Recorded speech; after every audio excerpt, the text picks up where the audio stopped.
Bismillahirrahmanirrahim. Assalamualaikum warahmatullahi wabarakatuh.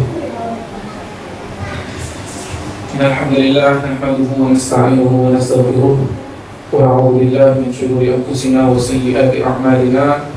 Man yahdihillahu fala mudilla lahu wa man yudlil fala tajida lahu waliyyan mursyida. Asyhadu an la ilaha illallah wa asyhadu anna Muhammadan abduhu wa rasuluhu la nabiyya wa la rasula ba'dahu, amma ba'du. Rabbi shrah li sadri wa yassir li amri wahlul 'uqdatam min lisani yafqahu qawli. Allahumma shalli ala Muhammad wa ala ali Muhammad kama shallaita ala Ibrahim wa ala ali Ibrahim fil alamin innaka Hamidum Majid. Ibu-ibu yang dirahmati Allah Subhanahu wa taala, di kesempatan kali ini alhamdulillah kita dapat berjumpa kembali. Insyaallah kita akan membahas tema tentang birrul walidain, secara spesifik risalah duka seorang ibu. Jadi kita akan fokus ke birrul walidain di ibu ya. Patut kita syukuri atas rahmat yang diberikan oleh Allah Subhanahu wa taala berupa keimanan, kemudian kesempatan Allah Subhanahu wa taala izinkan kita untuk berada di majelis ilmu yang berkah. Insyaallah semoga hal ini menjadi pemantik keistiqomahan kita dan kita diakhiri dengan keadaan husnul khatimah. Suara jelas ya ibu ya? Baik, ibu-ibu sekalian, kita akan membahas hal yang mungkin ibu-ibu sekalian sudah rasakan. Sebagian besar di sini ibu-ibu itu sudah punya anak, kemudian mungkin juga sebagian besar ibu-ibu itu masih memiliki ibu yang sudah tua. Nah sekarang di kesempatan ini insyaallah kita akan bahas sedikit tentang hal yang berkaitan dengan ibu. Secara umum kita semua sudah tahu ya ibu, bahwasanya birrul walidain atau berbakti kepada orang tua itu hukumnya wajib bagi setiap anak. Bahkan Allah Subhanahu wa taala mengatakan tentang kewajiban kita berbakti kepada orang tua setelah tidak boleh syirik. Jadi sebagian ulama itu menganggap bahwa setelah ibadah tertinggi, setelah mentauhidkan Allah Subhanahu wa taala adalah berbakti kepada kedua orang tua. Nah, sekarang kita akan kupas bersama ya. Allah Subhanahu wa taala berfirman, "Wa qad rabbuka alla ta'budu illa iyyahu wa bil walidayni ihsana." Dan Allah Subhanahu wa taala ya, Tuhan kalian itu memerintahkan agar kalian menyembah hanya kepada Allah Subhanahu wa taala, tidak menyembah selain kepada Allah. Kemudian langsung ya, Allah Subhanahu wa taala setelah itu mengatakan wa bil walidaini ihsana, dan hendaklah kalian berbakti kepada orang tua. Nah, setelah itu Allah Subhanahu wa taala itu melanjutkan dengan membahas jasa seorang ibu, bukan seorang ayah. Makanya menurut para ulama sebenarnya ya, ketika kita berbakti pada orang tua itu ada perbedaan. Berbaktinya itu levelnya sama atau level itu lebih tinggi. Pertama, para ulama mengatakan level berbakti kepada orang tua itu sama ya. Di banyak hadis juga Nabi Sallallahu Alaihi Wasallam menyampaikan tentang kebaikan seorang ayah.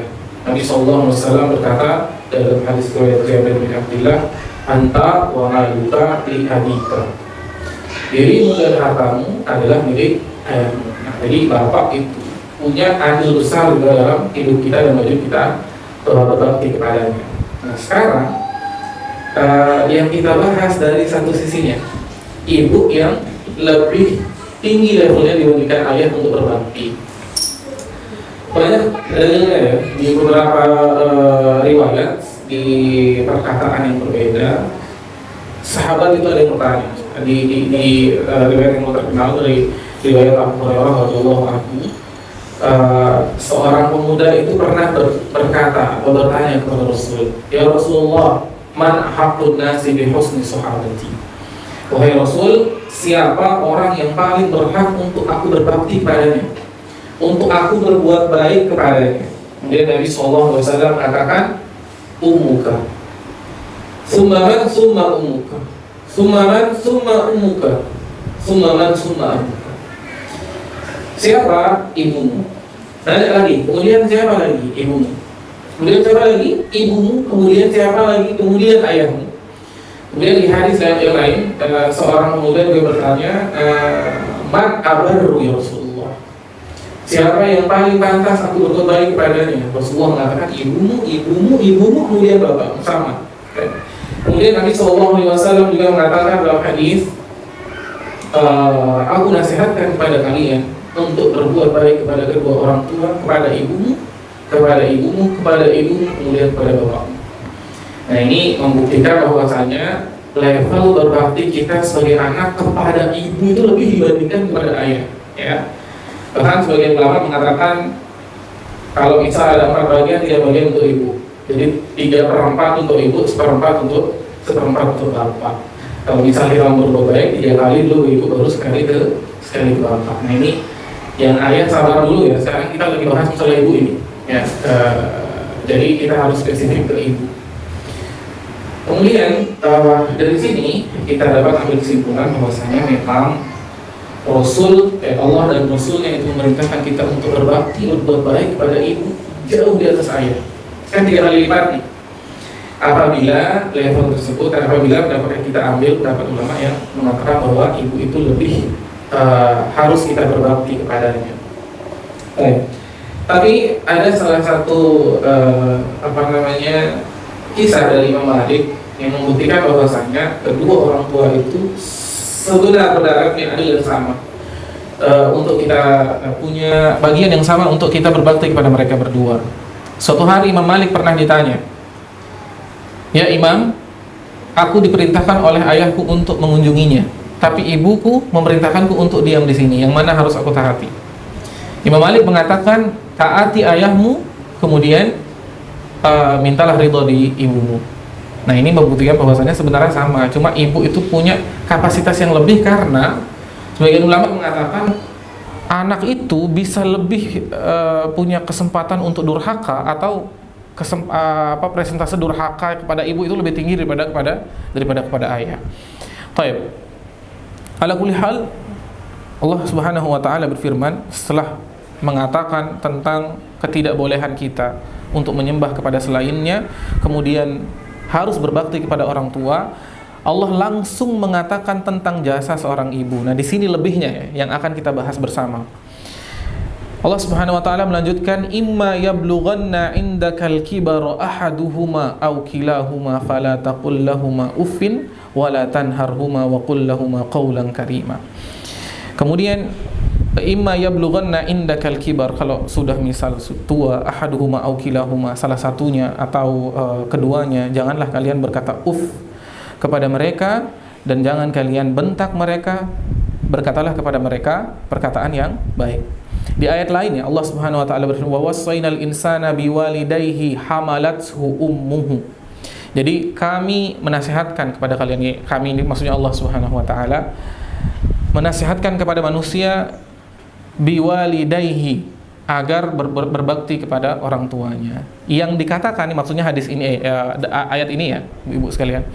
Jadi yang dikatakan oleh Allah Subhanahu wa taala langsung hamalathu ummuhu wahnan ala wahnin wa fisaluhu fi amaini anishkurli wa liwalidayka ilayyal masir. Hamalathu ummuhu, ibunya telah mengandungnya, wahnan ala wahnin, di atas duka kemudian ada duka lagi, di atas kesulitan ada kesulitan lagi, wa fisaluhu fi amaini, kemudian menyusuinya selama 2 tahun, anishkurli, maka bersyukurlah kepadaku, wali walidayka, setelah kepadaku bersyukurlah kepada orang tuamu, wa ilayyal masir, dan hanya kepadaku engkau kembali. Nah, di sini Allah Subhanahu wa taala memerintahkan kita untuk berbakti kepada kedua orang tua, namun jasa yang disebutkan adalah jasa seorang ibu. Maka dari itu, ibu memiliki 3 kali lipat lebih dibanding ayah, karena Allah sebutkan seperti ini. Hamalathu ummuhu, pertama hamil atau mengandung, wahnan ala wahnin, lelah sekali di sana. Wa fisaluhu fi amaini, kemudian menyusui, ya. Kemudian setelah itu melahirkan. Nah, ini adalah 3 hal yang hanya dimiliki oleh seorang ibu atau perempuan, tidak dimiliki oleh seorang laki-laki. Karena kebiasaan dan sifat nature, ya, sifat yang alami sebagai seorang ibu yang tahan terhadap tekanan ini, maka dia adalah salah satu makhluk yang paling mulia di dunia. Maka dari itu Allah Subhanahu wa taala melalui lisan Rasulnya, di kebiasaan hadisnya, ketika Rasul sallallahu alaihi wasallam diutus sebagai nabi, wanita adalah makhluk yang paling dimuliakan oleh Allah Subhanahu wa taala. Yang sangat dimuliakan oleh Allah Subhanahu wa taala. Karena begini. Jadi kalau misal kita pikir, ya, ibu-ibu sekalian, mungkin ibu-ibu di sini sudah merasakan bagaimana letihnya hamil, bagaimana letihnya melahirkan, bagaimana letihnya menyusui. Kalau misal kita sudah tahu kita mendurhaka kepada ibu kita, itu kita pikir banyak-banyak. Hamil misal, ini ana sebagai laki-laki melihat orang hamil, ya, spesifik menemani istri yang sedang hamil, itu luar biasa sekali dahsyatnya. Orang hamil itu, mungkin yang belum pernah merasakan, ini cerita sedikit ya. Orang hamil ini yang ngelihat aja capek. Mengandung anak di perutnya, membawanya kemana-mana, segala macam salah pokoknya. Itu ibu tuh, ya. Mau tidur ke kiri, beleh. Mau tidur ke kanan, salah. Mau tengkurap apalagi nggak bisa. Kemudian telentang juga capek, salah semuanya. Dibawa kemana-mana, kaki bengkak, varises timbul, luar biasa ibu, ya. Dahsyat sekali itu baru hamil aja, belum melahirkan, nyawa yang ditaruhkan, nyawa yang dipertaruhkan. Jadi ini adalah hal yang patut kita renungkan, ya, ibu-ibu sekalian, ya. Kemudian patut kita jadikan bahan ajar bagi anak-anak kita agar dia mengetahui bagaimana seorang ibu itu letih dalam mengurus kita, terlebih lagi menyusui, ya. Menyusui itu membutuhkan tenaga yang dahsyat sekali. Bahkan banyak dari ibu-ibu itu ketika menyusui rambutnya rontok, ya, giginya keropos, badannya sakit-sakit. Ketika menyusui itu untuk siapa? Untuk anaknya. Untuk itu Nabi Shallallahu Alaihi Wasallam itu mengatakan ummuka, summa ummuka, summa ummuka, summa abuka. Nah, itu adalah kelebihan dari seorang ibu yang tidak dimiliki seorang ayah. Makanya ketika anak kecil itu nangis, yang disebut apa? Bapak, gitu kan enggak? Yang disebut ketika nangis, ibu, mama, ya. Bahkan bukan cuma anak kecil aja, ibu-ibu sekalian coba. Ketika stres, kemudian ketika membutuhkan tempat sandaran, ketika semua orang itu sibuk tidak memperdulikan kita, kemudian kita menangis di pojok rumah, siapa yang kita ingat pertama? Ibu kita. Pasti yang kita ingat pertama ibu kita. Gimana caranya biar bisa nyari ibu? Gimana caranya biar bisa cerita ke ibu? Nah, ini Allah Subhanahu wa taala melambangkan ini, ya, di dalam ayatnya wahnan ala wahnin. Ya. Jadi ketika kita ingin bicara tentang seorang ibu, ya, ibu-ibu sekalian yang sudah punya anak, kemudian yang ibunya masih, itu pembahasan yang harus setiap hari kita bahas. Kita itu berbakti kepada orang tua itu setiap hari, terutama ibu kita. Jadi anak agak gimana gitu kalau misal ada orang yang gembar-gembor ada hari ibu satu hari 1 tahun. 1 hari 1 tahun ada hari ibu, itu seperti apa ya? Padahal hari ibu itu kapan, ibu-ibu sekalian? Setiap hari. Kalau misalkan hari ibu cuma 1 hari, ya, apalagi banyak posting hari ibu, yuk kita berbakti kepada orang tua, nelpon bulan cepok. Nelpon sebulan sekali, ya. Nanya kabar sebulan sekali. Sok-sokan ngomong hari ibu. Nah, ini salah satu hal yang mungkin jadi renungan kita, ya, ibu-ibu sekalian. Kemudian fisik seorang ibu itu istimewa, ya, ibu-ibu sekalian. Kita tahu bahwasanya ketika ibu itu momong anak, dia itu punya kelebihan yang tidak dimiliki seorang laki-laki, walaupun laki-laki itu tenaganya luar biasa. Nah, ini yang rasakan sendiri, ya. Maka dari itu hakul hadonah itu ketika terjadi perceraian atau terjadi perpisahan, itu pertama kali harus ke ibu dulu. Sampai dia tamyiz, baru dia boleh milih mau ke ibu atau ke ayah. Setelah ibu nggak bisa, ke keluarga ibu dulu. Kalau sudah misal keluarga ibu habis, dari segi nasab baru ke keluarga ayah. Karena apa? Karena yang bisa ngemong anak itu perempuan, ibunya. Baik, ini pengalaman pribadi. Kita sebagai laki-laki mungkin bisa validasi juga sama bapak-bapak di sini yang hadir ya. Kalau punya anak kecil, disuruh ngegendong atau disuruh ngempu ya bahasa Balinya, paling 15 menit udah capek sekali rasanya. Padahal ngangkat beras 25 kilo santai doen. Tapi ngangkat yang beratnya 7 kilo, 8 kilo, 15 menit kengken kan? Rasanya sulit sekali. Ternyata itu ada keterikatan emosional khusus. Hanya ibu yang mampu.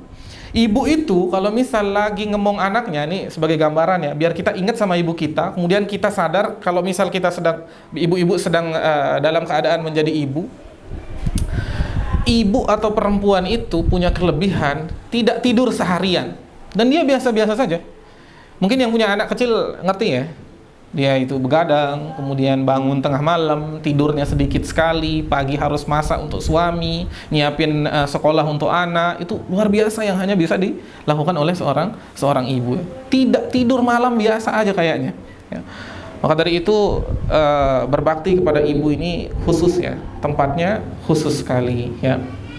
Maka kita sebagai seorang anak yang masih memiliki ibu, atau ibu-ibu sekalian yang masih menjadi ibu, banyak anaknya atau memiliki anak, kita benar-benar harus jadikan ini acuan. Sabda Nabi SAW dan firman-firmannya tentang kebaikan dan fadilah kita berbakti kepada orang tua, terkhusus kepada ibu, harus kita sampaikan. Suatu hari ya, ada seorang pemuda yang berkata kepada Rasulullah SAW, udah siap perang. Kemudian beliau bertanya kepada Rasul, "Ya Rasulullah, aradtu an aghzuwa wa qad ji'tu astariku, faqala hal laka min ummin?" Qala na'am. Qala falzamha fa innal jannata tahta rijlaiha.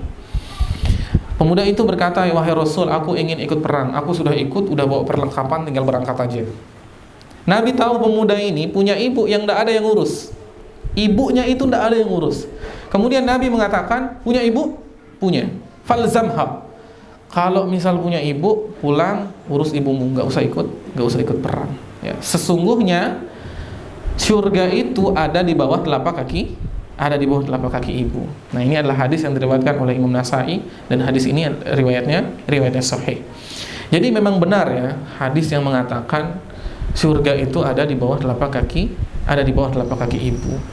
Maksudnya bukan ada di telapak kakinya ya, ibu-ibu. Jadi nggak usah kita cari di telapak kakinya. Maksudnya itu kita berbakti kepada dia. Setiap langkahnya itu harus dipenuhi dengan keridhaan. Nah, itu maksudnya surga itu ada di bawah telapak kaki ibu. Baik, ibu-ibu sekalian, mungkin itu hal yang perlu kita ketahui tentang kewajiban kita untuk berbakti kepada ibu. Karena ibu yang melahirkan kita, kemudian yang menyusui kita, yang mengandung kita di atas kelelahan, semua sudah disampaikan oleh Allah Subhanahu wa taala dan Rasulnya di banyak ayat dan di banyak hadis. Nah, setelah itu apa yang kita lakukan, ibu-ibu sekalian?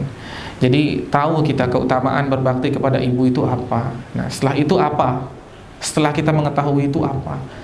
Setelah kita tahu lelahnya, setelah kita tahu perjuangan seorang ibu, setelah itu apa yang harus kita lakukan?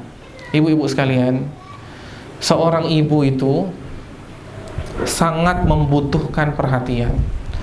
Jadi ketika ibu-ibu sekalian sudah paham tentang bagaimana kita harus berbakti kepada ibu, kepada orang tua, khususnya ibu, kepada ayah, yang pertama kali ia butuhkan dari kita itu adalah perhatian. Maka hendaklah kita memperhatikan ibu kita. Mungkin dia diam ya, mungkin dia tidak berkata apa-apa kepada kita, tapi sesungguhnya dia menahan rindu itu, bapak-bapak, ibu-ibu sekalian. Jadi ketika ibu kita diam, sebenarnya hatinya itu meronta, ingin kita itu menanyakan kabarnya. Enggak kita, oh ibu kita diem, enggak usahlah kita tanya kabarnya. Enggak, ibu itu selalu nanya kabar kita ya. Terkadang ibu itu tidak membutuhkan harta ya, tapi membutuhkan perhatian. seorang ibu ketika melihat anaknya sukses, ya, dia akan sangat bahagia sehingga dia tidak mau mengganggu kebahagiaan dari kesuksesannya. Itu seorang ibu, ya. Jadi kalau misal ada yang ditanya, kenapa kamu tidak pernah menghubungi ibumu? Dia ngomong, oh saya sudah mencukupi kebutuhan finansialnya, saya sudah kirim setiap bulan segini. Ini perkataan yang kurang ajar sekali. Ibu itu tidak ingin harta, ya, ibu-ibu sekalian. Ibu itu ingin perhatian kita, ya. Mungkin sungkan, mungkin malu mengganggu, tapi itu yang dia inginkan. Telepon ibu ketika kita terpisah. Ibu itu ketakutannya gini, ibu-ibu sekalian. Mungkin ibu sudah merasakan juga kalau misal anaknya itu sudah terpisah dari rumahnya, kemudian dia bersama orang lain, dia pasti berpikir setelah ini pasti perhatiannya itu akan terbagi. Perhatiannya sudah tidak untuk kami lagi, sudah tidak untuk ibu. Dia itu menahan rindu, kemudian malu berkata, ibu rindu nak. Dia itu pasti malu mengatakan itu karena takut mengganggu kebahagiaan kita bersama orang lain. Kalau anaknya itu cewek, dia tahu kalau misal sudah sama suaminya, suami yang pertama. Kalau misal anaknya cowok, dia tahu pasti perhatiannya akan lebih ke istrinya. Padahal seorang ibu itu yang melahirkan kita, dan memang kita harus memperhatikannya, menjadikannya nomor satu dalam hidup kita. Jadi kalau misal kita ada kesempatan telepon lah. Jangan sampai dia menunggu dalam resah. Jangan sampai kerinduannya menggerogoti kesehatan dan tubuhnya. Kalau misal ibu kita memerintahkan kita untuk pulanglah. Saat ada izin suami untuk pulang, maka pulanglah. Saat ibu kita meminta, maka itu adalah batas akhir dia dalam hidupnya untuk berusaha. Bantulah dia. Bagaimanapun keadaannya, bantu dia. Anak cerita sedikit. Ini kisah Hana, ya. Abi itu meninggal ketika keadaan ekonomi itu sulit sekali. Kemudian meninggalkan 2 anak yang masih sekolah, ya, Ana dan adik Ana. Ana sekolah di Jakarta, adik Ana sekolah di Sukabumi. Ibu Ana itu sangat berusaha untuk menyekolahkan kita berdua. Ibu-ibu tahu apa kerjaan ibu Ana? Ibu Ana itu hanya bekerja jualan martabak tahu, dibungkus-bungkus harga 1000-an setiap hari, kemudian disuplai ke dagang-dagang. Dari situ anaknya 2 menjadi sarjana. Ketika kita lulus, ibu terseduh-seduh. Umi Ana terseduh-seduh menangis. Ana lulus, kemudian adik Ana lulus. Terseduh-seduh menangis. Kenapa? Karena rasa bahagianya. Dia minta uang SPP kembali enggak? Dia minta apa yang dikirimin ke Ana, ke adik Ana? Tidak. Yang dia tahu adalah kebahagiaan kita dan kesuksesan kita. Ibu-ibu merasakan, ada nggak ibunya ibu-ibu itu, ya, at least seorang ibu meminta hartanya kembali untuk kita. Demi Allah, ibu-ibu sekalian, apabila kita mengumpulkan harta seumur hidup kita, kemudian menjadikannya satu, tidak akan mampu untuk mengganti setetes air susunya, maka jangan hinakan orang-orang atau jangan hinakan ibu dengan hanya memberinya harta saja. Harta nomor 1, perhatian itu yang dibutuhkan oleh seorang ibu. Jadi jangan sampai kita kurang ajar, ya, ibu-ibu sekalian, kepada ibu kita. Karena sesungguhnya orang yang paling berhak untuk mendapatkan jerih payah dan keringat kita, kebaikan kita, adalah seorang ibu, demi Allah. Coba ibu-ibu ingat ketika ibu-ibu kecil, ibu kita menjadi pembantu kita gratis tanpa ada biaya. Ketika kita menangis, ibu kita tersenyum saat melihat kita tidur pulas padahal dia belum bisa tidur semalaman. Itu ibu kita, ya. Jadi jangan sampai ini tidak terlintas, ya, di kepala kita untuk memperhatikan ibu kita. Jadi banyak orang zaman sekarang yang luput terhadap hal ini. Padahal Nabi SAW mengatakan secara khusus, ya, tabi'in yang terbaik itu adalah Uwais. Maksudnya apa? Ketika Uwais itu berbakti kepada orang tuanya, terkhusus ibunya. Jadi seorang tabi'in yang kesolehannya luar biasa setelah para sahabat, yang paling baik dikatakan oleh Rasul SAW itu adalah Uwais. Kenapa? Karena dia berbakti kepada ibunya. Ibu-ibu sekalian, Itu yang ingin Anda sampaikan dari apa yang diinginkan dan apa yang dirasakan oleh seorang ibu. Kemudian yang kedua, setelah kita memperhatikan ibu kita, kemudian kita berusaha dengan sekuat tenaga agar perhatian kepada ibu kita. Setelah kita tahu keutamaan bagaimana berbakti kepada orang tua, maka hendaklah kita menghormati ibu kita. Hormati ibu. Kenapa? Karena ibu itu adalah orang yang sebenarnya sensitif. Sebenarnya sensitif. Jadi ketika melihat ada orang yang lebih disayangi dibanding dia itu iri. Dan iri ini tidak boleh kita pandang sebagai hal yang buruk. Karena memang ibu itu membutuhkan rasa hormat dari kita. Misal, contoh kita seorang laki-laki, misal ya di sini yang bapak-bapak hadir ini. Kalau misal kita terlihat lebih sayang kepada istri kita, pasti ibu kita rasanya gimana gitu. Nah, ini nggak boleh terjadi. Jadi saat ada perseteruan antara ibu dan istri, gimana caranya biar ini untuk bapak-bapak ya. Nanti ibu-ibu lain lagi contohnya. Kalau ada perseteruan antara ibu dan istri, ya, kita memang harus jadi penengah. Memang harus jadi penengah. Kita harus mengatakan mana yang hak, mana yang batil, mana yang benar, mana yang salah.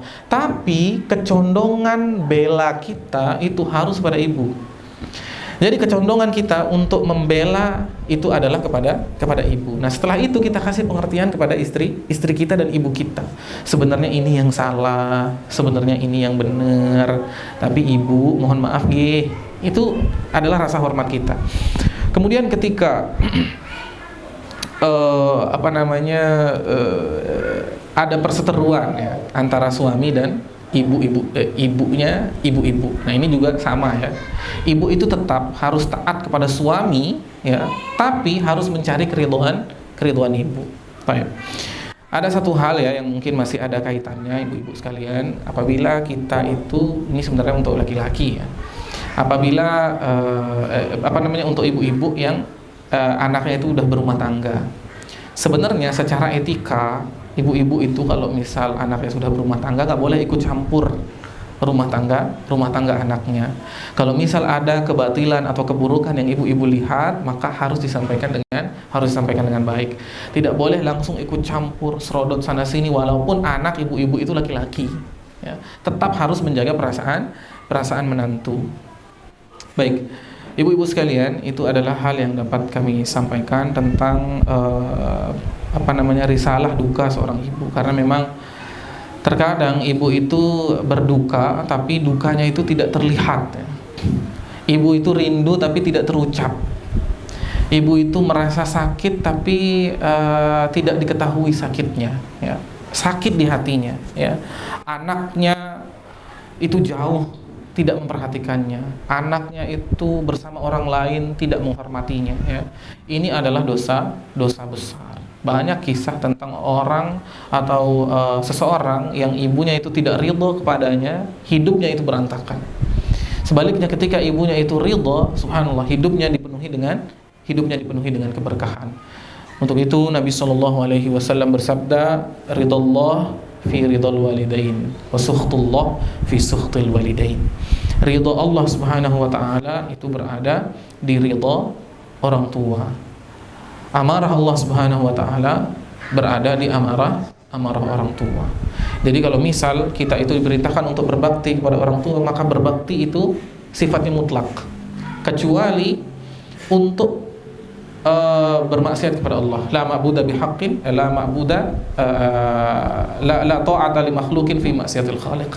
Tidak ada ketaatan kepada makhluk untuk memaksiati Tuhannya. Jadi apabila ibu-ibu sekalian ya, itu diperintahkan atau ada sesuatu yang kaitannya itu dengan berbakti kepada orang tua, maka sifatnya wajib ya. Kecuali di beberapa tempat lah, di beberapa kejadian di kaitannya dengan kemaksiatan, maka itu tidak diperbolehkan. Baik. Nah, setelah kita tahu ini ibu-ibu, yang penting itu adalah prakteknya. Ya, sering Anda sampaikan bahwasanya apabila kita telah mengetahui ilmu, yang penting adalah prakteknya.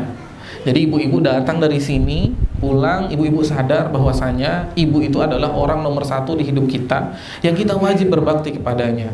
Kita tahu bahwasanya dia jauh di sana, dia kesulitan, kita harus membantunya. Lakukan apa saja untuk membahagiakan hidup ibu kita, karena dia ibu kita. Ya, ibu itu adalah orang yang paling berhak untuk mendapat kebaikan kita.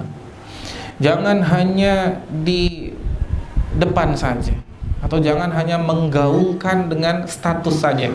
Yang penting adalah aksinya, yang penting adalah amalnya. Ya.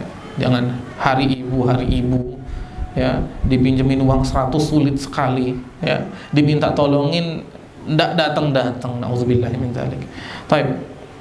Ibu-ibu kita ketika masih memiliki orang tua, ya, ayah dan ibu, spesifiknya ibu karena kita sedang bahas orang ibu sekarang. Jangan sampai kita menyesal, ya ibu-ibu, kalau ternyata ibu kita itu sudah tidak ada, kita belum sempat untuk membahagiakannya. Jadi selama kita memiliki kesanggupan, bahagiakan ibu kita. Demi Allah, ketika ibu kita sudah tidak ada, ibu-ibu baru merasa ternyata membahagiakan ibu kita adalah kebahagiaan yang sesungguhnya. Jadi jangan sampai terlambat. Kalau misal sudah tidak ada baru terasa, ya, ternyata itu adalah perbuatan yang salah, ya. Kalau masih bisa sekarang, jangan sampai terlambat. Jangan sampai kita menangis di atas tanah bubur. Jangan sampai kita menangis, tangisan kita itu sudah tidak ada manfaatnya lagi.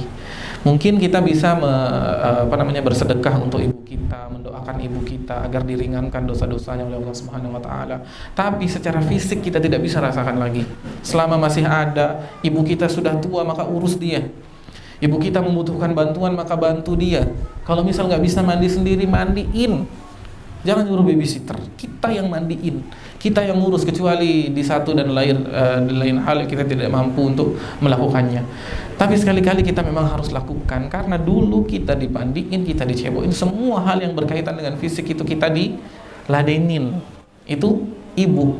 Nah, ketika ibu sudah tua, maka jangan sekali-kali gini. Biasanya orang tua, terutama ibu-ibu, itu punya sifat sensitif, ya, yang terkadang kita nggak suka. Jangan sampai kita mikir atau kita bilang, kengken kun ini betul nodoen gitu, nauzubillah min dzalik. Kita itu akan seperti itu. Kalau misal kita ngomong begitu, bisa jadi nanti kita digituin sama anak kita. Jadi kalau ada permintaan dari ibu kita yang sifatnya itu bawel, memang seperti itu, ya. Siklus kehidupan manusia itu setelah bayi, remaja, dewasa, tua, itu menjadi bayi lagi.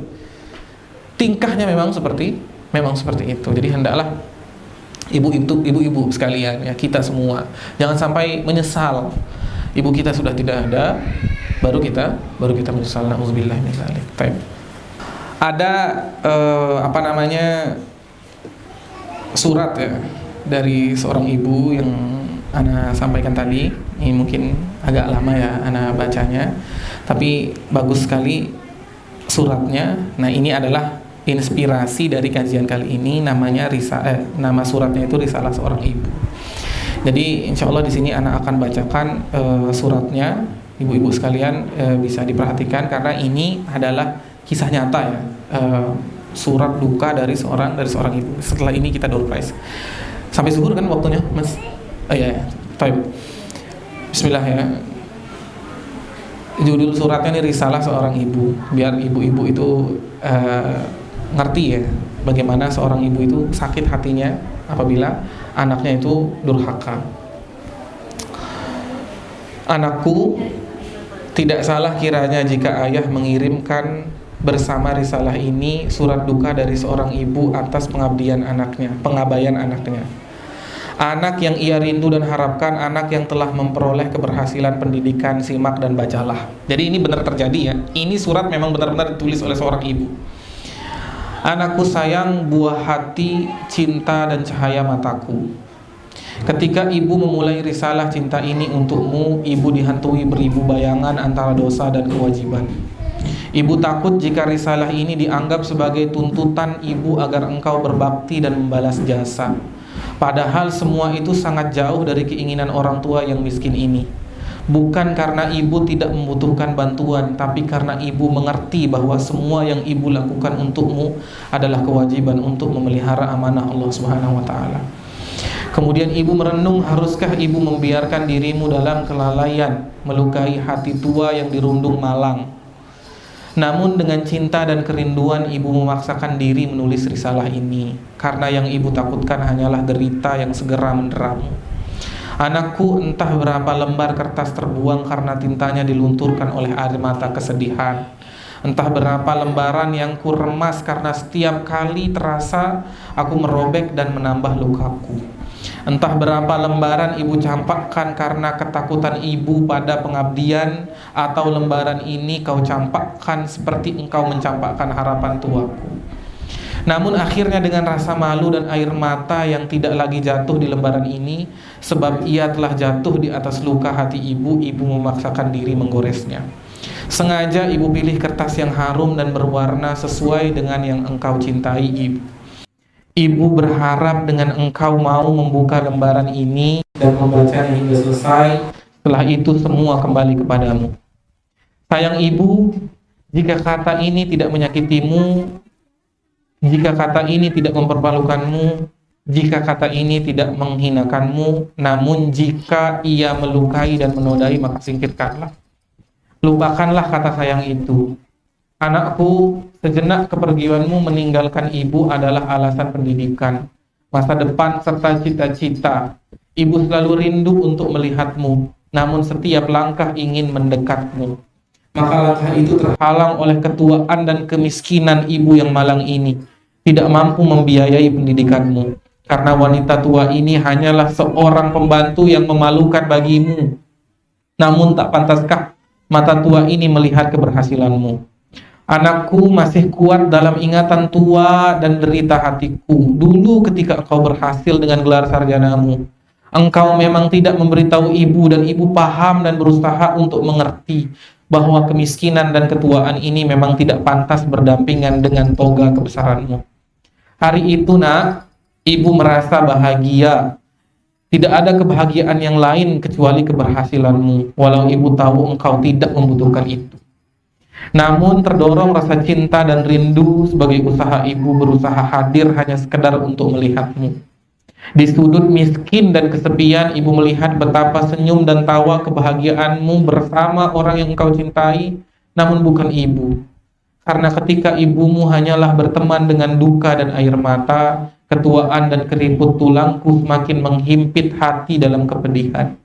Ibu tidak tahu apakah engkau melihat wajah tua ini yang menyendiri dalam kumalnya pakaian dan kemiskinan ataukah tidak. Di tengah kebahagiaanmu, di antara canda dan tawamu, ibu tidak ingin mengotori dengan mendekatimu. Duka dan air mata pengabdian ini coba ibu hapus dengan kenangan masa lalu. Masa di mana engkau melahirkan, aku melahirkanmu.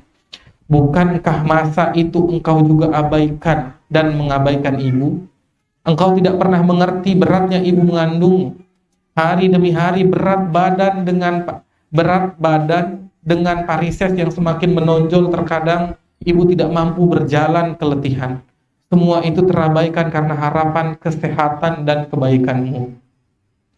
Di hari kelahiran menjelang persalinan, di antara usaha dan teriakan kepedihan, ibu terus berjuang melampiaskan atau melepaskanmu dari gelapnya kandungan. Dengan sakit yang tak seperti dan dengan sakit yang tak terperi dan ketakutan yang tidak terbayangkan, tetes demi tetes darah pengorbanan itu mengalir. Keringat keletihan membanjiri tubuh. Ketika tenaga ini hampir habis namun suaramu belum terdengar, kegelisahan dan kegalauan menyelimuti jiwa. Saat akhirnya dengan sisa tenaga yang ada, sisa teriakan kesakitan dan perihnya melahirkan, bersama urat-urat varises yang mengikat ibu dengan kepedulian derita, engkau terlahir, engkau menangis. Dan engkau tidak peduli pada sekelilingmu dan yang menyambutmu dengan kebahagiaan. Sungguh derita ibu terobati oleh tangismu. Namun ketika hari wisudamu, tahukah engkau bahwa wanita tua ini menangis di antara tawamu yang menghimpit derita rindu? Anakku, ibu sungguh tidak ingin mengutukmu, atau mendoakan kecelakaan untuk kehidupanmu. Biarlah derita pengabaian ini teredam dalam lautan air mata. Biarlah kesepian hati ini hilang di tengah bisikan Ishak yang merana. Biarlah pengabdian itu ibu balas dengan doa kebaikan dan keberhasilanmu sebagaimana saat melahirkanmu. Namun ibu tidak mengatakan bahwa engkau terlahir kembali karena pengabaian di masa wisudamu. Karena setelah itu ibu tetap tidak mendekati dan memeliharamu, berbeda dengan kelahiran kecilmu. Dulu setelah tangisan kelahiran, engkau tetap berada dalam dekapan dan belayan ibu. Tangismu yang membangunkan ibu dari istirahat malam menjadi waktu yang menyenangkan. Ayah dan ibumu terjaga sembari tersenyum melihat tidurmu kembali nyenyak tanpa beban. Ketika usia bayimu berjalan, ibu dengan keikhlasan menjadi pelayan setiamu untuk menjaga kesehatan dan pertumbuhanmu. Ibu rela menjadi pembantu guna memperoleh sesuap nasi untuk Muna. Bahkan panasnya setrika dari arang terumpun ibu abaikan asal ibu dapat memenuhi kebutuhanmu. Waktu terus berjalan, detik demi detik, hari berganti demi hari, bulan demi bulan hingga tahun kepergianmu. Meninggalkan ibu dengan alasan pendidikan di masa depan. Tahukah kau nak bahwa kepergianmu saat itu adalah duka dan kesedihan dalam jiwa yang tua ini? Tapi apa dayaku, kemiskinan tak mampu menahanmu. Kerut duka dan air mata tak menghentikan langkahmu. Saat itu ibu belum merasa kehilangan karena janjimu. Kini ibu sendiri dalam kelamnya penantian. Berbulan hingga menahun janji itu hilang di bawah masa dan kesibukan. Namun ibu masih terus berdoa keberhasilan untukmu dan berharap agar engkau mau menjenguk wanita tua yang miskin ini sekali saja, dan harapan menyia hingga hari wisuda. Ibu terus menantimu dalam kesendirian sepanjang hari, minggu berganti, bulan itu pun masih menanti dalam kederitaan kemiskinan. Namun tahun pun berganti, ibu pun masih menanti dalam derita. Beritamu tak jua datang, engkau seolah-olah hilang di bawah gelombang zaman. Namun sungguh qadarullah berlaku dalam hidup kita. Di tengah sepinya sendiri, dalam gelap malam kedukaan, ibu mendapat berita bahwa engkau segera menikah. Ibu kembali menanti surat dan berita darimu, tapi itu pun hanya sebuah angan. Akhirnya dengan langkah gemetar bersama seorang yang memiliki hati, ibu berusaha datang ke pesta pernikahanmu. Namun jangan salah paham ya nak, ibu datang bukan untuk memakan makanan pestamu. Tidak sama sekali. Karena bagaimanapun wanita miskin yang tua ini masih mengerti bahwa makanan itu tak kau relakan untukku. Karena engkau tidak mengundangku. Ibu datang hanya untuk melihatmu dari kejauhan. Ibu datang ingin melihat kebahagiaanmu. Karenanya kehadiran wanita tua ini tak perlu kau ketahui. Bukan apa-apa nak. Ibu takut kisah seorang ibu malang menimpa diri ibu. Hingga kemalangan dan kedukaan ini semakin menumpuk. Cobalah engkau simak kisah tersebut. Sebagaimana kisah itu diceritakan sendiri oleh sang anak menyesali dirinya. Ia bercerita.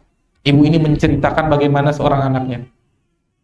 Ibuku hanya memiliki satu mata. Aku membencinya. Dia sungguh membuatku malu, menjadi sangat memalukan. Dia bekerja memasak buat para murid dan guru di sekolah untuk menopang keluarga. Ini terjadi pada suatu ketika aku duduk di sekolah dasar dan ibuku datang. Aku sungguh dipermalukan. Bagaimana bisa ia tega melakukan ini padaku? Aku membuang muka dan berlari meninggalkannya saat bertemu dengannya. Keesokan harinya di sekolah, ibu bermata satu. Ejek seorang teman. Ibumu bermata satu. Ejek seorang teman. Aku pun berharap ibuku segera lenyap dari muka bumi. Jadi kemudian aku katakan kepada ibuku, Ma, kenapa engkau hanya memiliki satu mata? Kalau engkau hanya ingin untuk menjadi bahan ejekan orang-orang, kenapa engkau tidak segera mati saja? Ibuku diam tak bereaksi.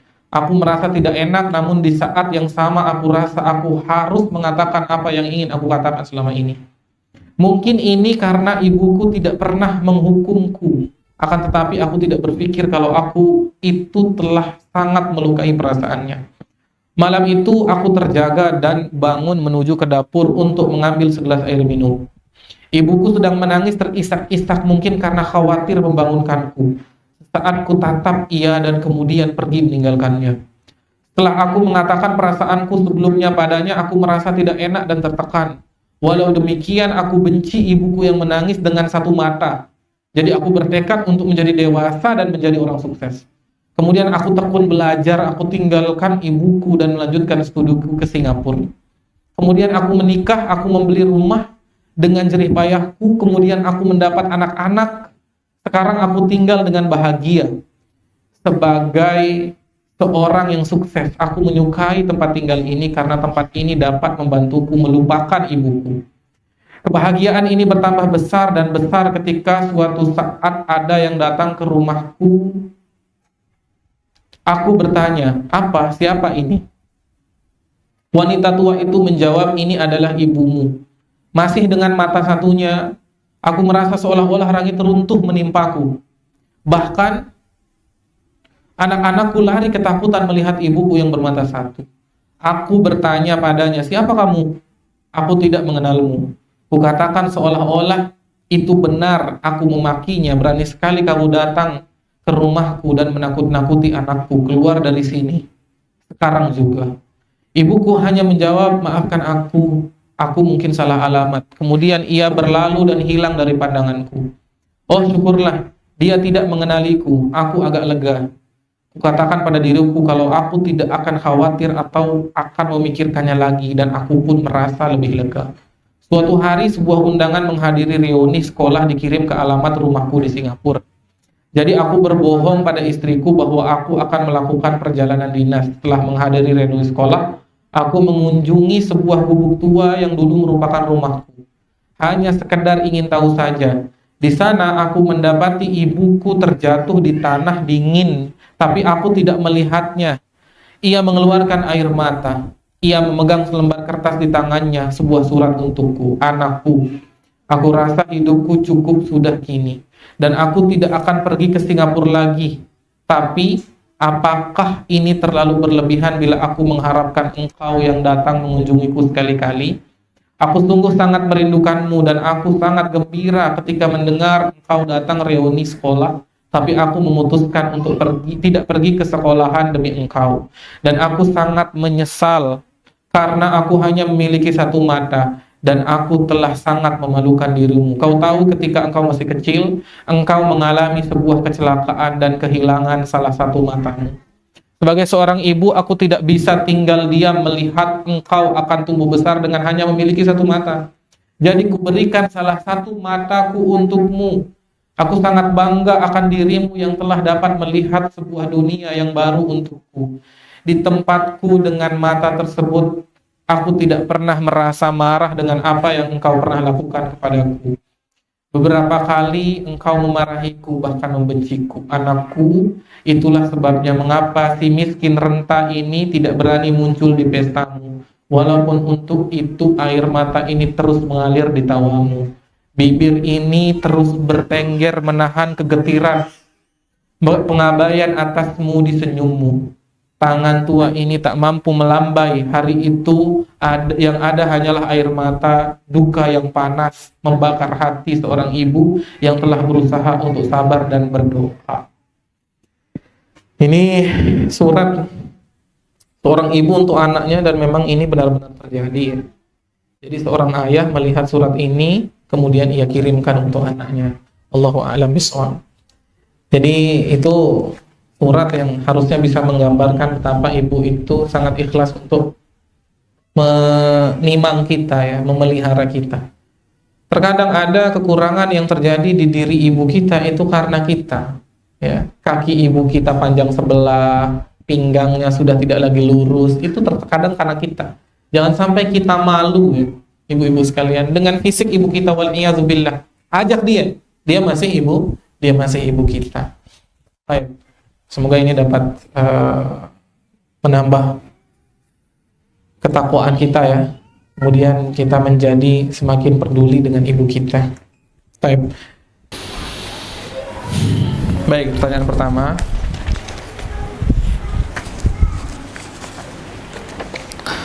Assalamualaikum warahmatullahi wabarakatuh. Assalamualaikum. Ustaz, Ana ingin bertanya. Sekarang Ana merantau. hidup jauh dari orang tua. Mungkin karena sudah lama merantau, saya nyaman karena saya bisa belajar banyak hal termasuk ilmu agama.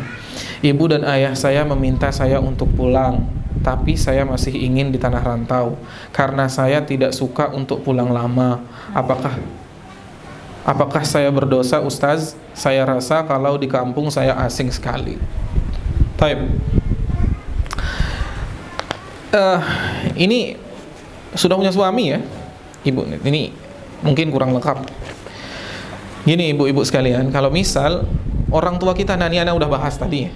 Orang tua kita itu kalau misal sudah nyuruh pulang, berarti kerinduannya itu luar biasa dahsyatnya. Sudah nggak bisa tertahan lagi. Kalau misal sudah suruh pulang. Jangan pikir apa ini. Di kampung saya itu terasa asing sekali. Awalnya asing ya memang ibu. Tapi kalau sudah biasa di sana, nah ini sekarang pertanyaannya juga, apakah kita ibu itu maksud disuruh pulang itu pulang di sana nggak balik lagi, ya disuruh tinggal di sana, atau disuruh pulang sebentar ya untuk melepas rindu, kemudian bisa balik lagi. Ya, karena memang secara tempat kita harus mencari tempat yang kondusif untuk belajar agama, untuk mempertahankan iman kita. Tapi kalau sudah masalah orang tua, apalagi kita masih jomblo, ya tidak ada suaminya, maka kita lebih baik pulang. Jadi kalau misal ada kesempatan untuk pulang. Sekali lagi jangan sampai kita menyesal ya, ibu-ibu sekalian terutama yang bertanya. Jangan sampai saat orang tua sudah tidak ada atau orang tua waktunya tinggal sedikit lagi baru kita pulang. Nah ini salah ya, ini kesalahan. Kemarin Ana punya, pokoknya gini bu, mikirnya bu ya. Kalau misal orang tua kita itu nyuruh pulang, berarti ada hal yang harus dicurahkan di sana. Saat ibu-ibu itu jauh dari orang tua, maka orang tua kita pasti rindu. Nah rindu itu bisa jadi membutuhkan bantuan, bisa jadi memang rindu. Nah kalau misal maksud di sini pulang sebentar, maka pulanglah. Tapi kalau misal disuruh pulangnya lama, itu harus ada pertimbangan, terutama ketika ada suami, ya. Kalau misal masih bisa pulang. Kalau misal ada yang masih bisa didiskusikan.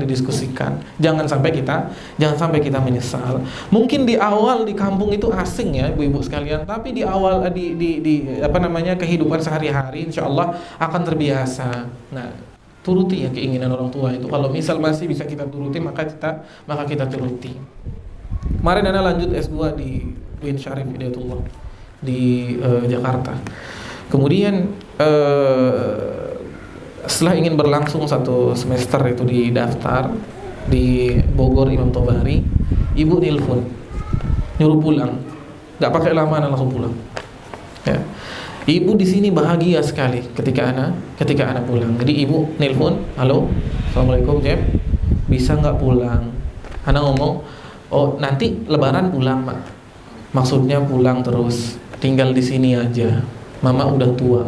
Nah kalau udah bilang mama udah tua, berarti dia butuh bantuan untuk hidupnya. Nggak pakai lama Ana langsung pulang. Ana langsung ngomong, Ana harus pulang begini. Masya Allah, mudirnya bilang orang tua yang pertama. Ana langsung pulang, nggak masalah. La ba'sa bihi. Jadi kalau misal masih bisa pulang, maka pulanglah. Jangan sampai menyesal. Taib. Itu ya kira-kira. Kalau misal ini sebenarnya pelik ya. Kalau misal masih ada suami itu harus didiskusikan. Kira-kira ya suami bisa nggak menuruti. Memang harus dengan izin suami. Wallahu a'lam bishawab.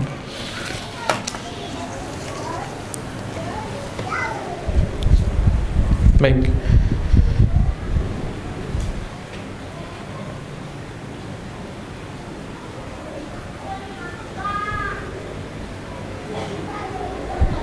Wah, ini udah mulai pertanyaan panas ya ibu-ibu sekalian. Bismillah. Saat ini saya dan suami tinggal sama mertua. Jika kami ingin tinggal sendiri, namun ibu mertua keberatan, bagaimana Ustadz? Gimana ya? Jawabnya ibu-ibu sekalian. Jadi gini,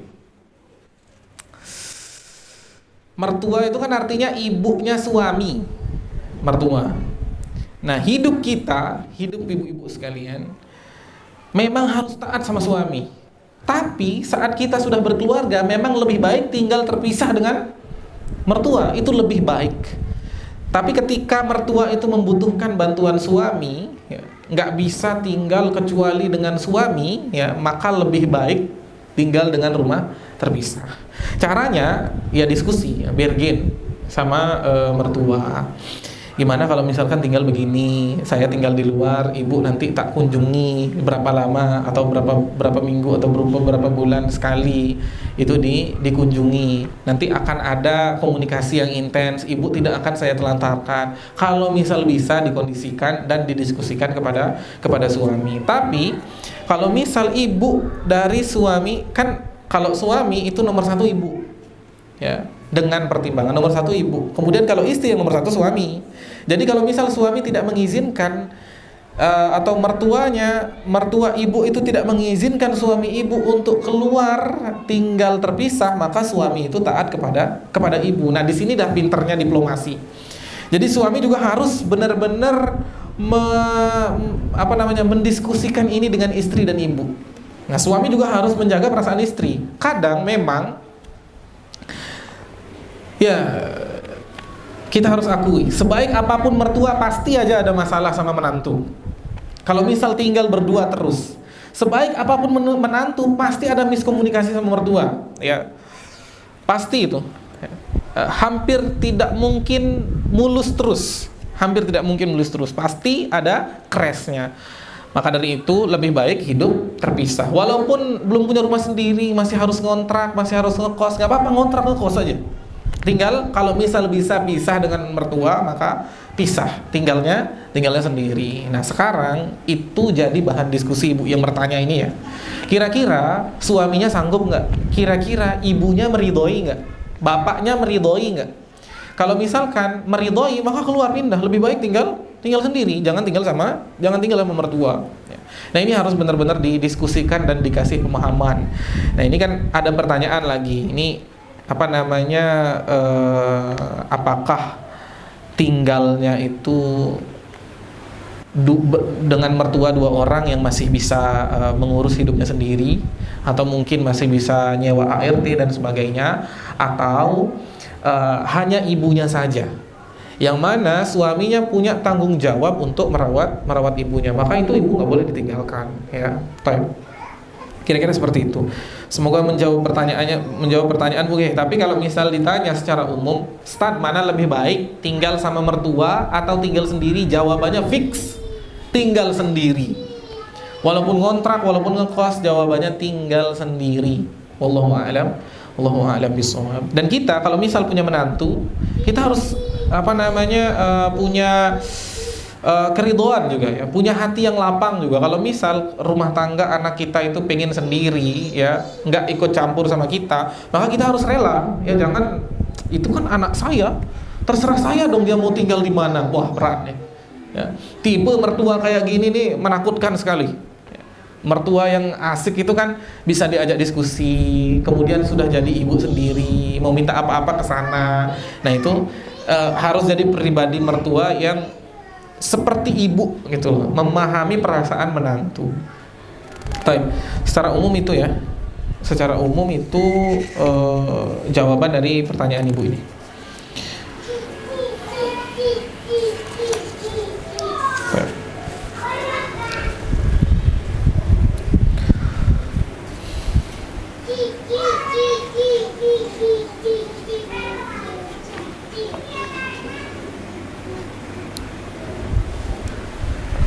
Syukran.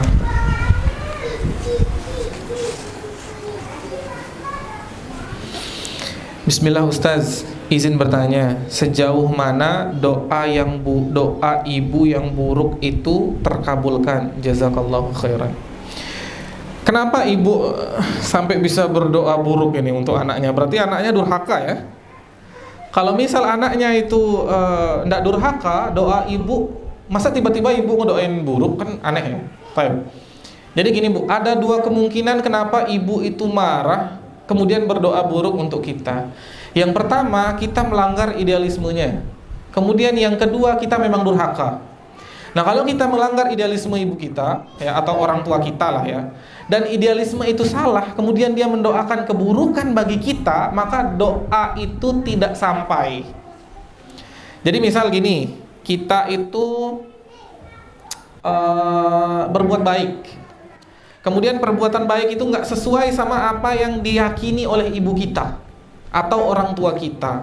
Padahal itu perbuatan baik menurut syariat, ya. Tapi dimarah, ya. Kita melakukan perbuatan baik itu dimarah. Kemudian dia mendoakan keburukan untuk kita. Nah, ini nggak dihitung, ya. Nggak dihitung, doa keburukan ini nggak dihitung. Tapi kalau misal doa keburukan itu karena kita durhaka, maka doanya pasti terkabul. Doanya pasti terkabul. Kalaupun tidak terkabul dunia, pasti terkabul di akhirat nanti. Pasti 100%. Kalau misal karena durhaka, ya. Tapi kalau misal karena kebaikan, enggak. Ini bukan hanya doa ibu, ya, apalagi doa ibu, ya. Doa orang yang terzolimi saja itu terkabul. Tidak di dunia, dia akan dikabulkan di akhirat. Jadi tergantung ini maksud dari doa buruk seorang ibu itu, doa buruk dari sisi mana. Kalau misal kita itu berbuat baik, kemudian ibu kita nggak setuju dan mendoakan keburukan bagi kita, nah itu udah lain arah itu. Jadi misal contoh, ibu-ibu punya orang tua itu yang ya contoh lah, ada anak punya ibu yang liberal. Ketika anak ini ingin menjalankan syariat, misal pakai jilbab, ibunya nggak setuju, ya, misuh-misuh, kemudian marahin anaknya. Setelah anaknya berjilbab, kemudian anaknya nggak mau, tetap menjalankan syariat, jilbab panjang, kemudian pakaian syar'i. Ibunya mendoakan keburukan untuk anaknya. Nah, keburukan itu balik lagi ke ibunya, karena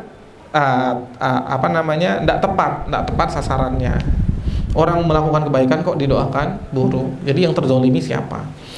Tapi sebaliknya, kalau misal kita durhaka, lah, ya, segala bentuk kedurhakaan kepada orang tua kita.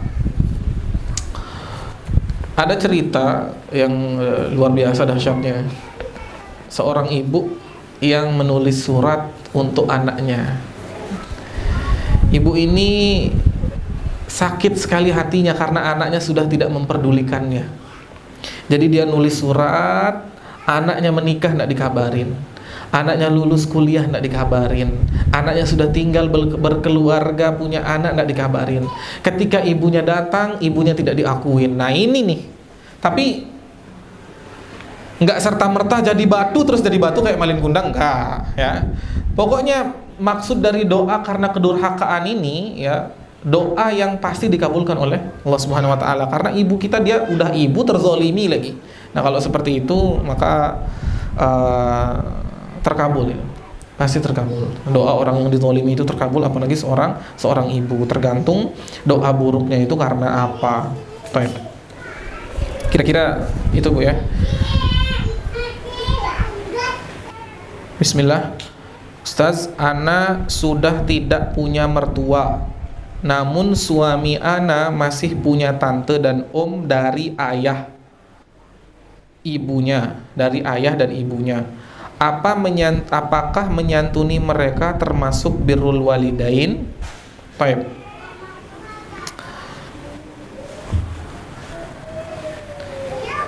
Secara spesifik, birrul walidain itu harus pada orang tua, maka disebut birrul walidain. Tapi manzilah bibi itu bisa menempati manzilah ibu. Jadi ibu itu derajatnya bisa sama seperti ibu.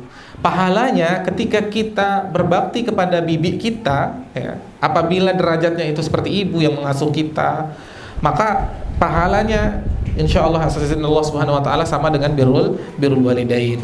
Tapi ketika suami kita udah tidak punya mertua, kemudian suami masih punya tante dan om, apakah menafkahi mereka itu termasuk birrul walidain? Jawabannya nggak wajib, ya, Bu Ibu. Jadi kita secara umum kita itu harus membantu orang terdekat kita apabila dia membutuhkan bantuan kita, maka kita yang wajib untuk menafkahinya atau wajib untuk membantunya. Tapi nafkah yang sifatnya itu spesifik, kita harus menanggung hidupnya.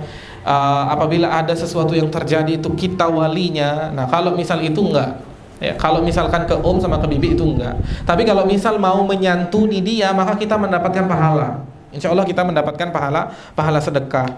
Tapi pahala birrul walidain ana rasa tidak masuk di sini. Jadi birrul walidain itu kepada ibu dan ayah, kecuali ketika bibi kita itu memiliki manzilah yang sama dengan ibu kita. Baik, mungkin sedikit tentang mahram ya. Di sini mungkin udah berkali-kali dibahas tentang mahram. Kita punya mertua. Nah, mertua itu mahram kita. Tapi selain mertua itu bukan mahram kita. Bibi dan om dari suami itu bukan mahram kita. Apalagi ipar kita itu bukan mahram kita. Jadi kalau misal tinggal bersama, nah ini perlu jadi pertanyaan, tinggal bersamanya itu satu rumah apa gimana? Kalau misal satu rumah itu harus ada batasan seperti ini dan seperti itu karena bukan mahram. Ibu bukan mahram sama omnya, kemudian suami ibu-ibu itu bukan mahram sama bibinya ibu-ibu. Jadi kalau misalkan disilang itu memang bukan mahram. Insya Allah kalau misal ibu-ibu niat karena Allah Subhanahu Wa Taala untuk berbakti, ya, bersedekah kepada keluarga, mendapatkan pahala. Kita bersedekah cara birrul walidainnya, kita bersedekah untuk ibu kita yang sudah meninggal masalah. Nah itu masuk nama birrul walidain. Jadi kita bersedekah untuk tante dan om kita atas nama ibu kita yang sudah meninggal, insya Allah jariyah, ya waladun salihun yad'u lah. Baik.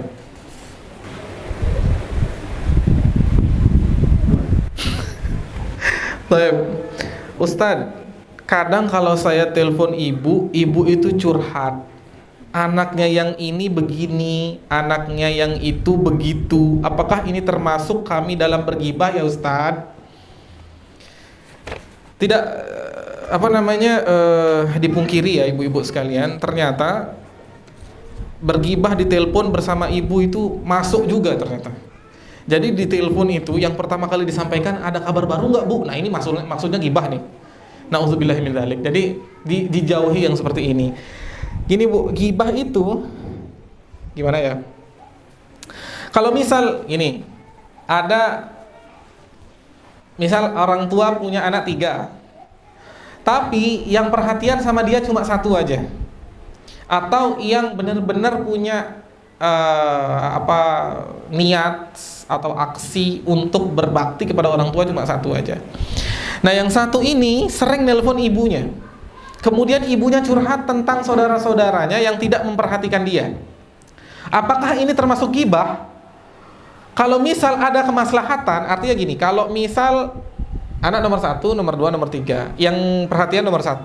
Kalau misal yang nomor 1 ini setelah diberitahu keburukan anak nomor 2 dan anak nomor 3, bisa menanggulangi atau bisa menasihati adik-adiknya, maka ini tidak termasuk dalam ghibah ya. Asal ya memang benar-benar seperti itu yang terjadi, bukan menikmati ngomongin saudara.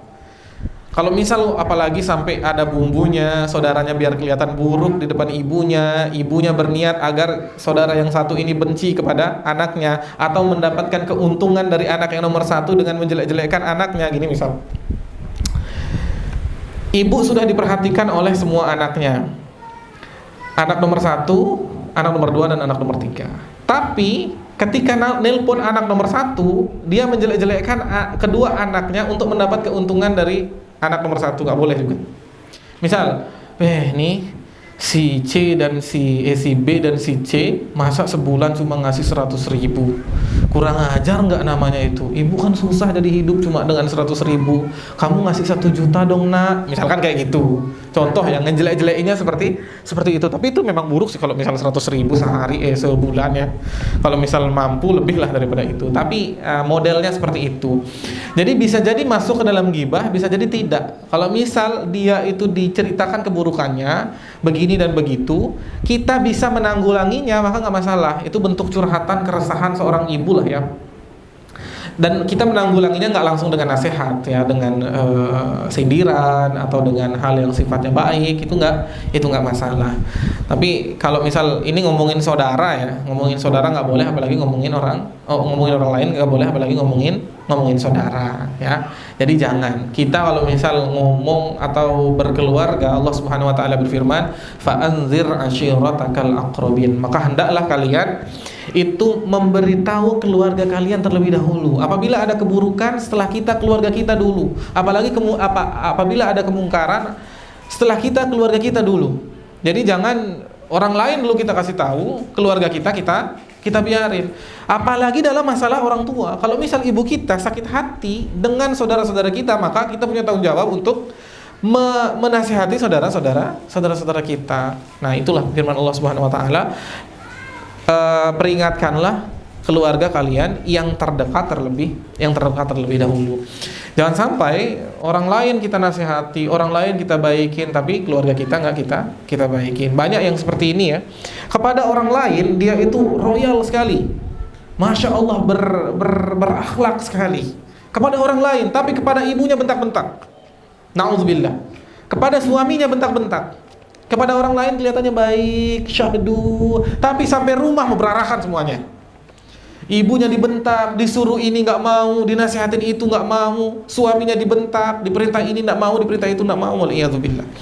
Nah, ini hal yang harus menjadi renungan kita. Jadi jangan sampai ini jadi hal yang biasa kita lakukan dan kita anggap tidak dosa. Bisa jadi ini dosa kalau misalkan tidak ada maslahatnya. Kalau misal ada maslahatnya, ibu ngomong ke kita tentang keburukan saudara kita yang bisa kita tanggulangi, maka nggak masalah. Itu bagian dari nahi mungkar, ya. Baik. Sama kayak gini misalnya, ada suami yang zalim kepada istrinya sampai ke tahap mudarat. Misal sampai mukul, kemudian sampai menghina, sampai hal yang sifatnya itu sakit sekali lah. Ini kalau misal kita laporkan ke hakim atau laporkan ke orang tua untuk islah, gibah nggak namanya? Enggak gibah. Ini namanya nahi mungkar. Jadi nggak apa-apa, silahkan saja kalau misalnya seperti itu. Nah, ini pertimbangan ya ibu, tidak selalu gibah, tapi kadang juga kemaslahatan. Wallahu a'lam bishawab. Baik. Kemudian yang selanjutnya, bismillah. Semoga Allah Subhanahu wa taala senantiasa merahmati ustadz, keluarga dan guru Bali Mengaji serta kaum muslimin, amin ya Allah.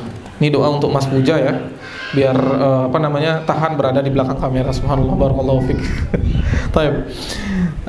Pertanyaannya, bagaimana menyikapi perselisihan antara ibu dengan saudaranya, paman Ana? Ana sudah berusaha menasihati ibu. Posisinya ibu yang bersalah, namun beliau memarahi Ana. Ana juga sudah meminta maaf kepada paman dan keluarga, namun hingga kini 2 tahun lebih belum berbaikan. Ini kayaknya masalah besar sekali nih ya. 2 tahun belum berbaikan, subhanallah. Antara ibu dan adiknya atau ibu dan saudaranya. Gini bu, kita dalam menasihati orang tua, kita itu harus berada di bawah. Nggak bisa jadi orang yang menggurui. Bu, nggak boleh gini, bu, nggak boleh gitu. Kita harus benar-benar, bu, kira-kira ini baik nggak? Kira-kira ini buruk nggak? Kalau misal sudah dijelaskan, maka kita itu hanya penyampai nasihat saja. Kita sudah berusaha untuk menyampaikan agar tidak terjadi perselisihan, dan ini hukumnya wajib ya. Fa aslihu baina akhawaykum. Jadi kalau misal ada 2 saudara kita yang bertengkar, maka hendaklah kita menjadi penengah apabila kita bisa menjadi penengah. Kalau misal nggak bisa, ya sudah, tugas kita hanya menyampaikan. Nggak boleh maksa, nggak boleh kayak gini, nggak boleh. Jadi harus baikan dan sebagainya. Jadi nggak boleh. Kalau misal segala cara sudah kita lakukan, ibu-ibu sekalian, jangan lupa berdoa. Apabila doa sudah tidak tembus, maka kita serahkan kepada Allah Subhanahu wa taala. Allah Subhanahu wa taala berfirman, ud'u ila sabili rabbika bil hikmati wal mau'izatil hasanah. Ajaklah manusia kepada jalan Tuhanmu dan nasihatilah dia dengan nasihat yang baik, ya. Atau misalkan kalau misal bisa berargumentasi, argumentasilah dengan argumentasi yang baik. Nah, ini sangat bermanfaat atau sangat bisa kita praktekkan di keluarga kita juga. Jadi kalau misal segala cara sudah tidak bisa kita tempuh, maka bukan menyerah ya. Kita itu memang tidak boleh menyerah. Allah Subhanahu wa taala berfirman, "Wa tawassaw bil haqqi wa tawassaw bis sabri." Kita memang harus saling menasihati dalam yang hak, kemudian kita menasihati dalam masalah kesabaran. Karena kita berdakwah itu madal hayat, seumur hidup kita berdakwah. Jangan sampai kita menyerah untuk mendakwahi keluarga kita. Ada keluarga kita yang nggak sholat, kita nyerah untuk nyuruh dia nggak sholat, kita nyerah untuk mendoakannya. Jangan. Doa itu nggak boleh nyerah. Kalau misal perbuatan oke lah, kita nyerah sementara. Tapi kalau misal ada waktu yang tepat, kita nasihati lagi. Jangan menyerah. Nyerah dah, biarin dah nih nanti ibu sama paman masuk neraka gara-gara ini. Jangan. Terutama anak ya. Sekarang misal contohnya anak yang kecanduan judi online, judol. Itu kan sulit sekali dikasih tahu.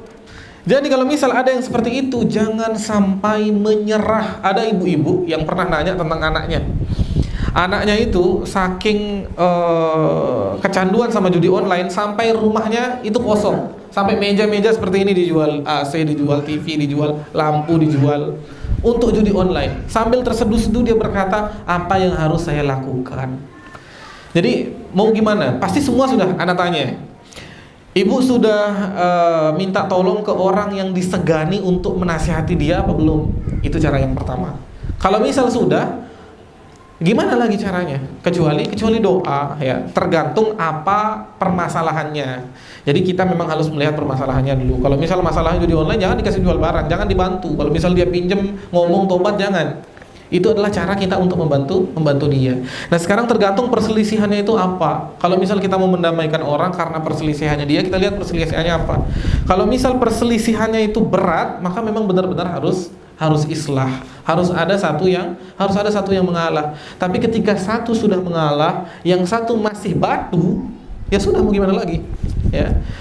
Innaka la tahdi man ahbabta, innallaha yahdi man yasha. Sungguhnya engkau tidak bisa memberi hidayah kepada orang yang engkau cintai.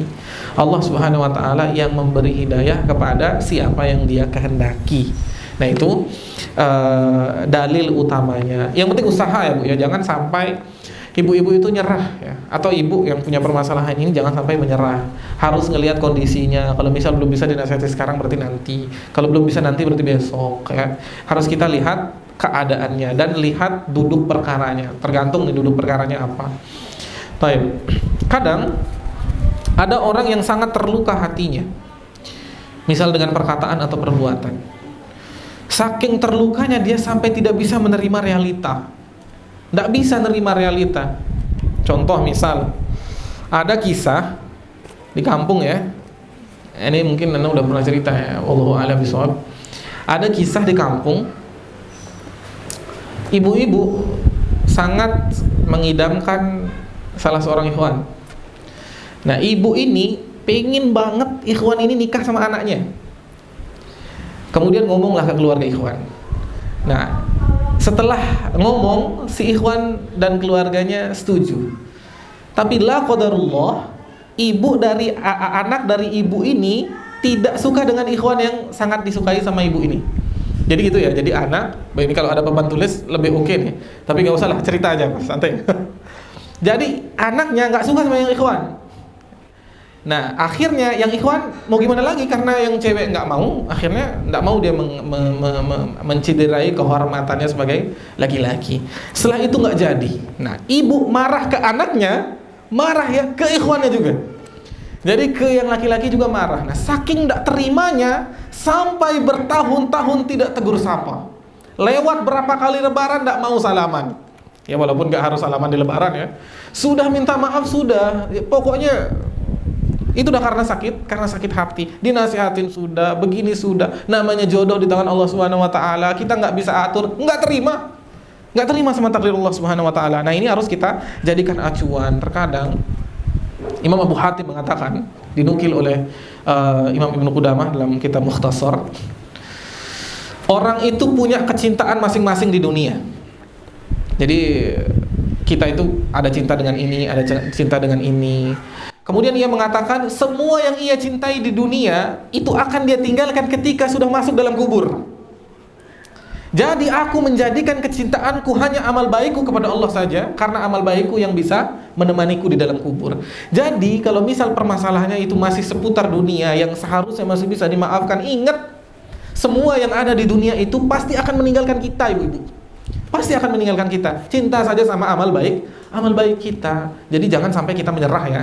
Setiap hal yang sifatnya itu dakwah akan mengandung pahala. Jadi apapun yang kita lakukan asal jalannya benar dalam dakwah, insya Allah berpahala. Jangan sampai menyerah. Baik. Oh, ternyata ini masih ada lanjutannya ya. Ana sangat khawatir terhadap keduanya karena memutus tali silaturahmi. Mohon saran dari Ustaz, jazakumullah khairan. Nah, kira-kira seperti itulah ya. Assalamualaikum warahmatullahi wabarakatuh. Bagaimana bila seorang suami yang mana kecewa atau kesal dengan ibunya karena ibunya selama mendidik selalu meremehkan, membandingkan dengan kakaknya, sehingga rasa baktinya itu berkurang? Mohon nasihatnya.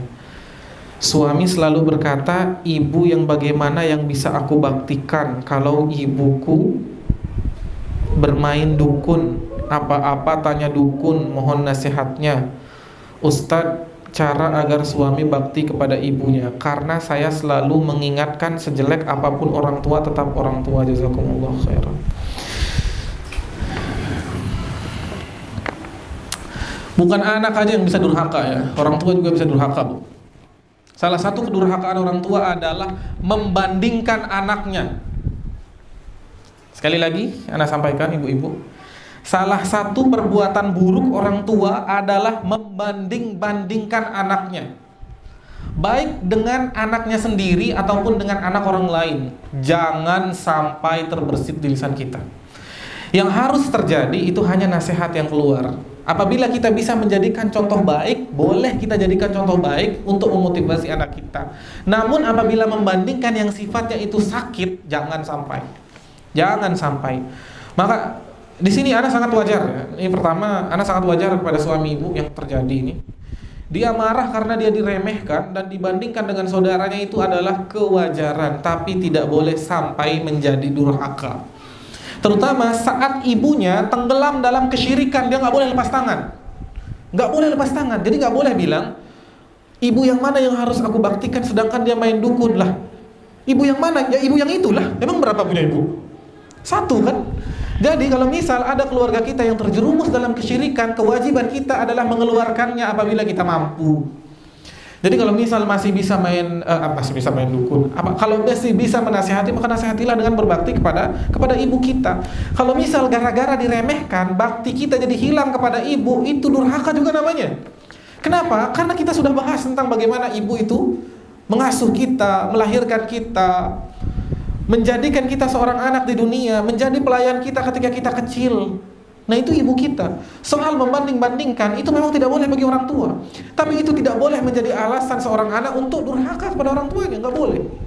Terutama ibunya saat berada dalam masa tersebut. Jadi gini Bu, memang tantangan kita sebagai anak ketika sudah berhijrah itu adalah orang tua, keluarga lah secara spesifik. Anak, istri itu masih mungkin kita bisa handle sebagai laki-laki. Suami, anak itu ujian. Kemudian orang tua. Nah, orang tua ini yang seperti ini memang akan sangat sulit sekali. Sekali lagi, berbakti kepadanya itu tidak boleh mengguruinya. Kita memang harus benar-benar merasa diri kita itu anak. Nah, kecuali masalah dalam masalah kesyirikan. Saat itu terjadi, kita bisa tanggulangi di tempat, maka kita tanggulangi. Misal contoh nih, anak punya teman sudah hijrah, alhamdulillah. Dia cerita, ketika orang tuanya itu membangun rumah, dia ngasih ada botol, kemudian diisi kain putih, diikat pakai benang warna hitam, terus tanam di pojok-pojok rumah. Itu apa ya namanya Mas? Buhul.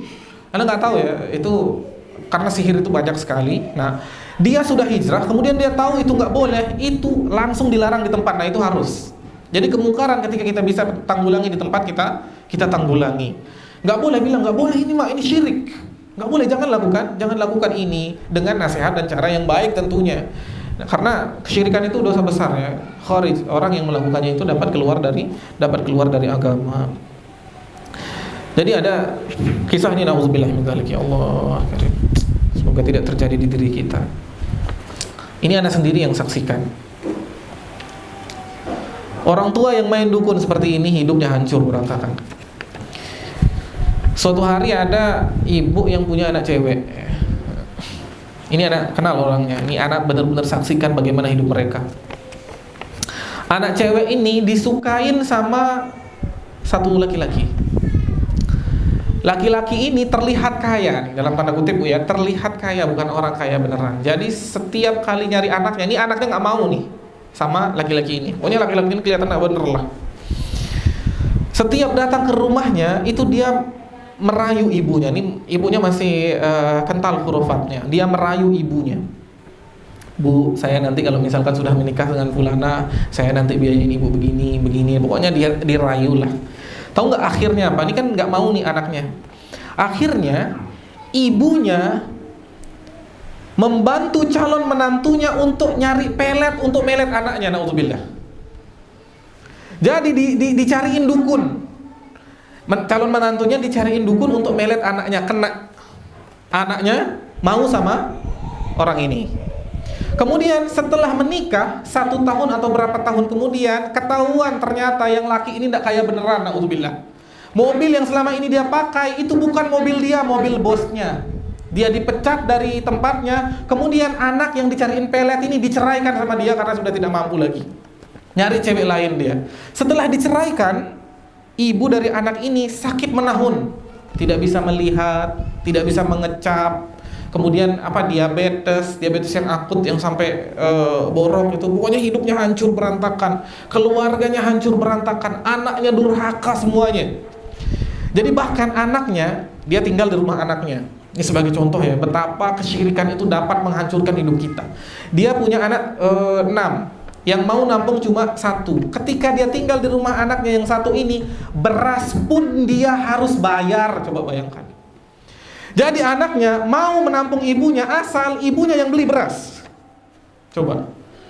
Kalau misal ibunya nggak beli beras, ibunya nggak dikasih makan. Itu kesyirikan. Yang seperti ini memang dahsyat sekali. Ya. Jadi jangan sampai kita membiarkan keluarga kita berada dalam kesyirikan. Nauzubillah. Jadi kalau misal bisa kita tanggulangi. Nah, ibu punya kewajiban untuk merayu dan menasehati suami ibu. Ingat ya, posisi ibu itu berada jauh di bawah suami yang berkuasa. Jangan sampai terlihat ibu itu tahu segalanya. Tolong dinasihati, tolong dibujuk bagaimana suami tetap mau berbakti kepada orang tua. Malah ketika ibu main dukun-dukun seperti ini, berada dalam kesyirikan, ditinggal sama suaminya atau ditinggal oleh anaknya, tidak berdakwah, tidak apa, ditinggal aja. Suaminya zalim, berdosa. Nggak boleh seperti itu, ya. Nah, ini dalam kesyirikan karena keluarga kita adalah tanggung jawab kita yang pertama. Baik, itu aja mungkin yang dapat kami sampaikan. Semoga bermanfaat. Kita tutup dengan doa kafaratul majelis. Subhanakallahumma bihamdika asyhadu an la ilaha illa anta astaghfiruka wa atubu ilaik. Assalamualaikum warahmatullahi wabarakatuh.